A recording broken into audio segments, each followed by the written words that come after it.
Hello everyone, কেমন আছেন সবাই? আশা করি সবাই অনেক ভালো আছেন। আপনারা এই যে আমার একটা ফোন দেখতে পাচ্ছেন, এটা আমার একটা পুরানো ফোন। এই ফোনটার এই যে এখানে দেখতে পাচ্ছেন স্ক্রিনটা ফেটে গেছে। ফেটে যাওয়ার কারণে আমার টাচ ঠিকঠাকভাবে কাজ করতেছে না, এবং কি আমার এই ফোনের টাচে এমন একটা সমস্যা হয়েছে যে যে কোনো একটা জায়গার টাচ লেগে থাকতেছে, যে কারণে আমি যেখানেই টাচ করি না কেন বারবার ওইখানেই টাচ করতেছে। আমি যদি এখানে যে কোনো একটা অ্যাপ্লিকেশন ওপেন করতে যাই, বারবার অন্য একটি জায়গায় টাচ লাগতেছে বা ওখানে টাচ লেগে থাকতেছে। অনেকের আছে যে ব্যাক বাটনে টাচ লেগে থাকে, আমি কোথাও গেলে আমাকে আবার ওই ব্যাক বাটনে অটোমেটিক প্রেস হয়ে যায়, আমাকে আবার ব্যাক করে পাঠিয়ে দেয় ওখান থেকে। তো এই ধরনের সমস্যা যাদের আছে, তো তাদের জন্য আজকের এই ভিডিওটি, কিভাবে এই সমস্যা থেকে মুক্তি পাবেন। টাচ অটোমেটিক কাজ করবে না এখন থেকে আর, যদি আপনি একটি ট্রিক্স ব্যবহার করেন।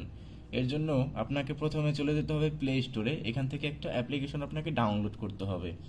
এর জন্য আমি এখান থেকে সার্চ করছি, আপনারা একটু খেয়াল করুন। আমি একটু আগে সার্চ করেছিলাম পারটাইল স্ক্রিন, এই নামে একটা অ্যাপস আছে। এখানে আমি এখন টাইপ করছি PARTAIL space screen, SCREEN, partial screen. এই নামে আপনারা একটা অ্যাপস ইনস্টল করবেন। আমি আপনাদেরকে দেখিয়ে দিচ্ছি, একটু অপেক্ষা করবেন, আমার নেটওয়ার্কটা একটু স্লো। এই যেখানে দেখতে পাচ্ছেন যে পারটাইল স্ক্রিন নামে একটা অ্যাপস এসেছে, আপনারা এই লোগোটা ভালো করে খেয়াল করুন। এটা আপনারা ইনস্টল করবেন। আমি এখন ইনস্টল করছি, আপনারা দেখতে পাচ্ছেন। যদি আপনাদের এ ধরনের সমস্যা থেকে থাকে যে আপনাদের টাচটা অটোমেটিক কাজ করতেছে, সেই ক্ষেত্রে আপনারা এই অ্যাপসের মাধ্যমে এই সমস্যা থেকে মুক্তি পাবেন। একটু ধৈর্য সহকারে দেখুন। দেখুন আমাদের অ্যাপসটা কিন্তু ইনস্টল হয়ে গেছে। এখন এটাকে আমরা ওপেন করব। এর জন্য আমি ওপেনে ক্লিক করলাম। ওপেনে ক্লিক করার পর দেখুন এখানে আমার কাছে পারমিশন চাচ্ছে, এখানে লেখা আছে গেট পারমিশন। তো আমি গেট পারমিশনের উপর একটা ক্লিক করে দিব। এখানে ক্লিক করার পর এখানে দেখতে পাচ্ছেন allow display over others apps, এই অপশনটাকে অন করে দিতে হবে। অন করার পর এখান থেকে আমি একটু ব্যাক করছি। ব্যাক করার পর এখানে দেখতে পাচ্ছেন লেখা উঠেছে যে do not touch the screen during scan is running. ততক্ষণ পর্যন্ত আমি এই স্ক্রিনে টাচ করতে পারবো না যতক্ষণ পর্যন্ত স্ক্যান রানিং চলছে। মানে আপনার এই টাচটাকে এখন স্ক্যান করা হচ্ছে যে আপনার কোথায় টাচ লেগে থাকে। আপনার এই নিচের দিকে ফলো করুন, এই যে একটা রেখা দেখতে পাচ্ছেন, এটা কিন্তু এদিকে যাচ্ছে আস্তে আস্তে। তো এটা হচ্ছে মানে আমাদের স্ক্যান হচ্ছে, আমাদের টাচ কোথাও টাচ লেগে আছে কিনা এটা স্ক্যান করতেছে এই অ্যাপ্লিকেশন। তো এখন আপনারা কেউ এই টাচে হাত দিবেন না।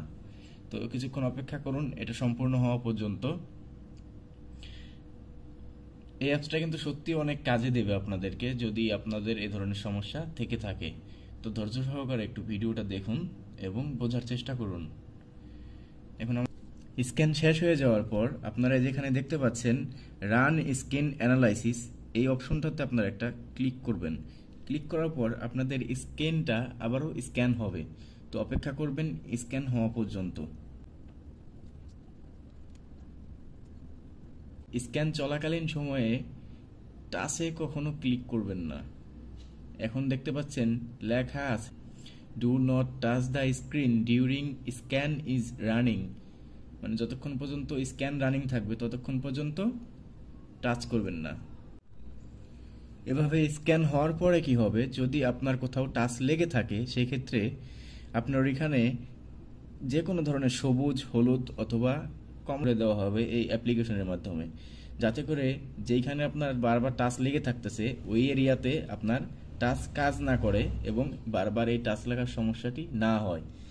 আপনারা এটা ট্রাই করে দেখতে পারেন, আমি মনে করি অবশ্যই আপনাদের জন্য হেল্পফুল হবে। ধন্যবাদ ভিডিওটি ধৈর্য সহকারে দেখার জন্য।